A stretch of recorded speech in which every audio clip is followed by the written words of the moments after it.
We usually think of a constitution as, bedrock. It's the solid thing that holds everything else up. It's supposed to be. But today, we're looking at a situation where that bedrock is still liquid, and the people holding the shovels are being accused of threatening the entire building. We're doing a deep dive into a very serious warning signal coming out of Somalia. It's a fascinating and honestly a pretty high-stakes situation. We're analyzing a press release, a formal warning, issued by a group of Somali opposition members of parliament. Right, and they call themselves the Independent Parliamentarian. They do. And they are not mincing words. Parliament is currently sitting in Mogadishu, the capital, and they have a very busy agenda. They're planning to amend the country's constitution. Which, on paper, sounds like normal government work. Totally normal. Legislatures amend laws all the time, but these MPs are waving this massive red flag. They are basically saying, stop. If you do this the way you're planning to, you are going to break the country. And that's the key distinction here. It's not we don't like this law. It's the way you are making this law is dangerous. Their whole argument is about what they call non-consensual constitutional amendments. Right. So let's unpack that. Non-consensual. I mean, to the average listener, that sounds a bit like legal jargon. What are they actually accusing the government of doing? They're accusing the government of bypassing the social contract. See, in most stable democracies, you have a set procedure for changing the constitution. And it's hard to do. It's hard by design. But in Somalia, the accusation is that the current administration is using loopholes to sort of circumvent the formal procedures outlined in the constitution itself. So they're taking a shortcut. A shortcut through a minefield is what the MPs are arguing.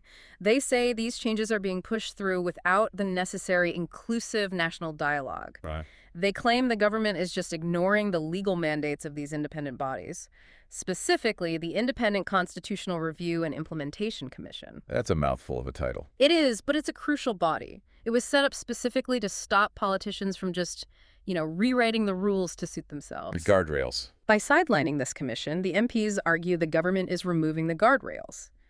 And the stakes they list they're terrifying. They aren't talking about a bad policy. They're talking about risking national legitimacy, national unity, and the very future of Somalia's statehood. I want to push back on this for a second, just to play devil's advocate. Go for it. Parliament is elected, right? If they have the votes, why can't they just change the laws? I mean, Right. how democracy works in the U.S. or the U.K. If you win, you legislate. Why is this different?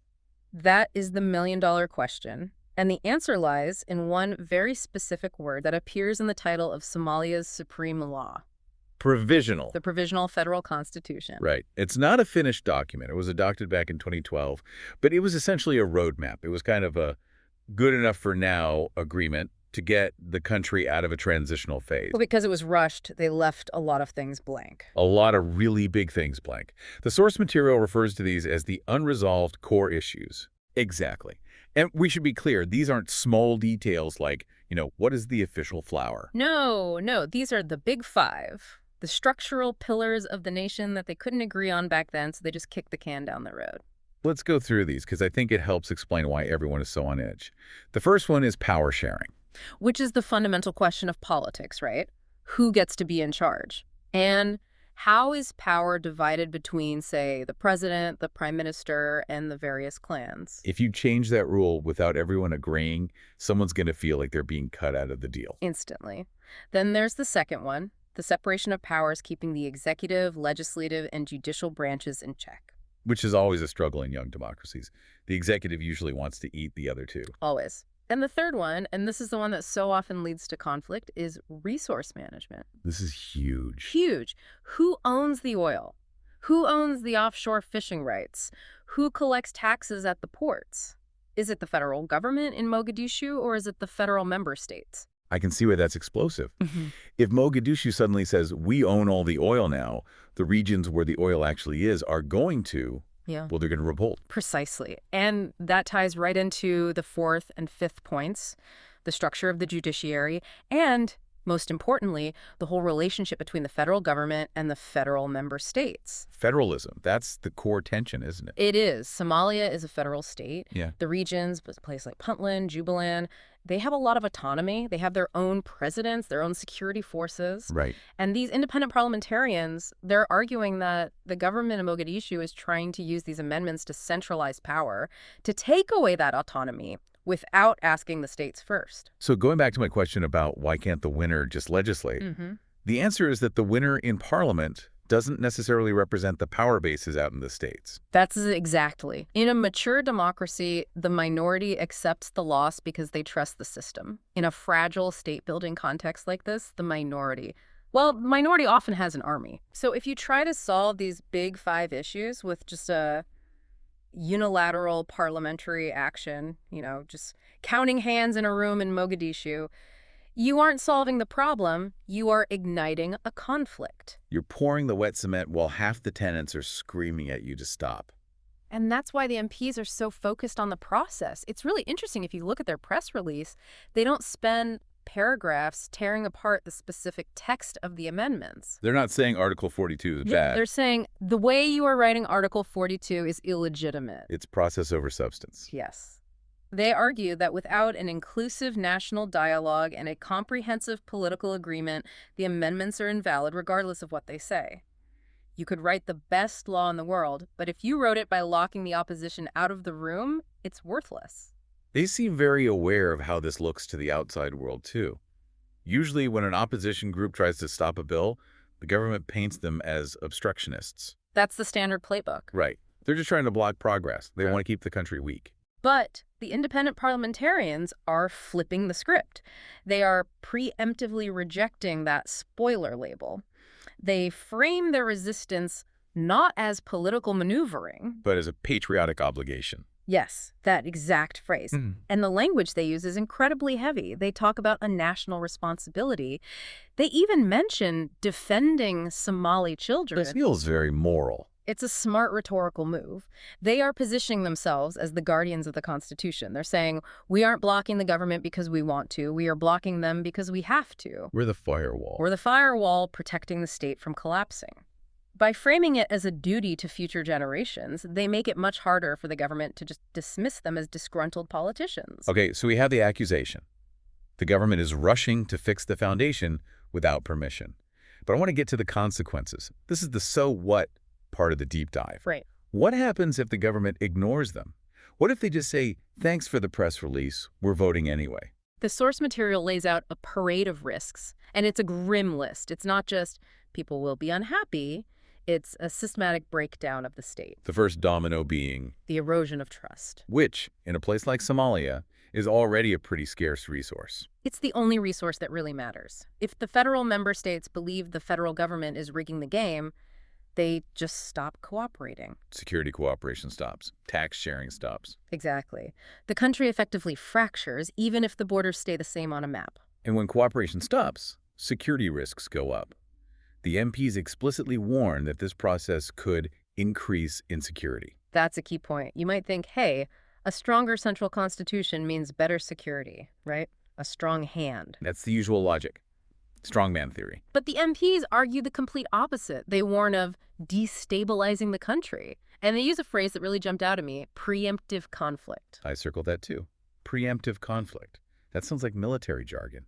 What does it mean in this context? It's basically game theory. If I believe you are writing a law that is going to destroy me, that will take my land, my resources, my political power, and I know that once that law is passed, I won't be able to stop you, what do? You fight now. You fight now. You fight before the law is passed.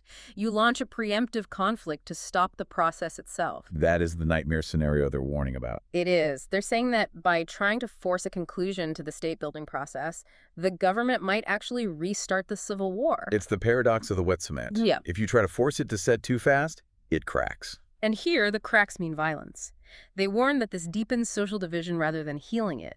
It creates new grievances that insurgent groups who are always looking for an angle can exploit. So if the government is busy fighting the opposition over the Constitution, who's watching the actual terrorists? Who is watching? It creates a vacuum, a terrifying vacuum. Okay, so the MPs aren't just saying stop.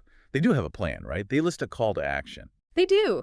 They aren't just complaining. They have 3 pillars for a solution, and they are very consistent with their critique. Let's break those down. Pillar 1. Inclusive national dialogue.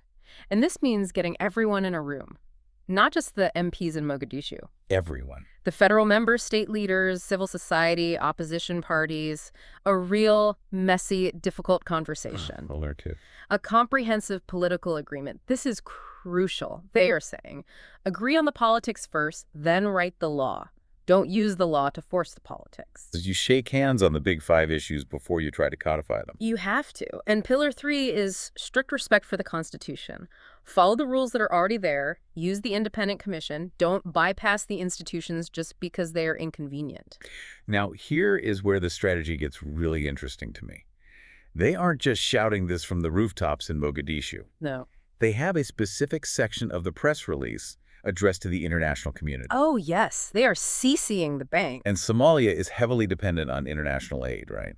Incredibly dependent. The EU, the US, the UN, the World Bank, they fund a huge portion of the government's budget. They pay for security, for elections. And the independent parliamentarians know this. They're trying to leverage that dependency. Absolutely. They're calling for conditionality. That's the diplomatic term. In plain English, they're telling the donors, don't write the check unless the government plays by the rules.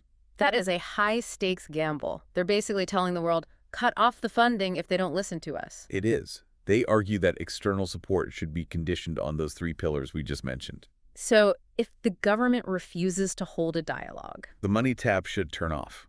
They even go a step further. They explicitly warn the partners. They say, if you support a rushed amendment process, you aren't helping. it's a bit of a guilt trip, really. They are saying to the UN and the US, if you fund this unilateral process, you are effectively exacerbating instability. You are paying for the conflict that is about to happen. That puts the international community in a real bind, doesn't it? Yeah. Because usually the West wants to support the sovereign government. They want to support state building. But here, the opposition is saying that state building is actually state-breaking. It forces the donors to choose. Do they prioritize the timeline, getting the Constitution finished so they can say mission accomplished? Or do they prioritize stability, which might mean pausing the whole process and having another 2 years of messy talks? The MPs are betting the world is more afraid of a new war than they are of a missed deadline. It just internationalizes a domestic dispute. It's no longer just an argument between Somali politicians. It becomes a diplomatic crisis for the U.S. State Department and the EU. Precisely. It denies the government the international legitimacy they crave. And if the U.S. ambassador suddenly says, hey, maybe you should listen to these MPs, the government loses a lot of steam. A lot of steam. It all comes back to that central tension. You have a government that feels it has a mandate to govern, to finish the job. And you have an opposition that says the job isn't finished because the blueprint was never agreed upon in the first place. In a way, both sides are responding to the same pressure. Everyone wants Somalia to be a normal, stable country. Of course. The government thinks the way to get there is to power through and finalize the rules. The opposition thinks the way is to stop and get everyone on board. But the history of the Big Five, federalism, resources, justice, it suggests that powering through rarely works in this region. It hasn't worked yet. These issues are radioactive. You can't handle them without protective gear, and that protective gear is broad-based consensus. If you just touch them with bare hands, a simple majority vote, you get burned. So to recap the situation on the ground, we have the independent parliamentarians sounding a loud warning signal. Right. They claim the government is engaging in non-consensual changes that bypass the rules. They point to the provisional problem. The foundation is still wet cement. They argue for process over substance, saying legitimacy matters more than speed. They predict a parade of risks, including that terrifying idea of preemptive conflict. And they are making a direct call to action to the international community to use their financial leverage to force a pause. That's the board. It's a standoff. And the clock is ticking because Parliament is in session right now. It is. It really forces you to think about what a constitution actually is. You know, we grow up thinking of it as this piece of paper with rules on it. But listening to this, it feels more like a peace treaty. That is a perfect description. In a post-conflict state, a constitution is a peace treaty. It's the agreement that says we will argue with words instead of guns. And if one side tears up the treaty and writes a new one without asking, The other side goes back to the guns. It's a sobering reality. It makes the administrative work of Parliament feel a lot more dangerous. It is. It's high wire walking without a net. Well, as we wrap up this deep dive, I want to leave you, the listener, with something to think about. We often hear about democracy under threat or constitutional crises, and it can all feel a bit abstract. Yeah, it can. But in this case, it's visceral. The question the Somali MPs are raising is, I think, universal. It is. It goes right to the heart of power. The whole point of a constitution is to limit power, to say, here's a line the government cannot cross. But here's the provocative thought. Can a government legitimately rewrite the Constitution using the very power that document is supposed to constrain without the explicit consent of the governed? Right. At what point does the act of building the state actually become the act of breaking it? That is the question. And how Somalia answers it will probably determine the next decade of its history. Thanks for listening to The Deep Dive. We'll catch you on the next one.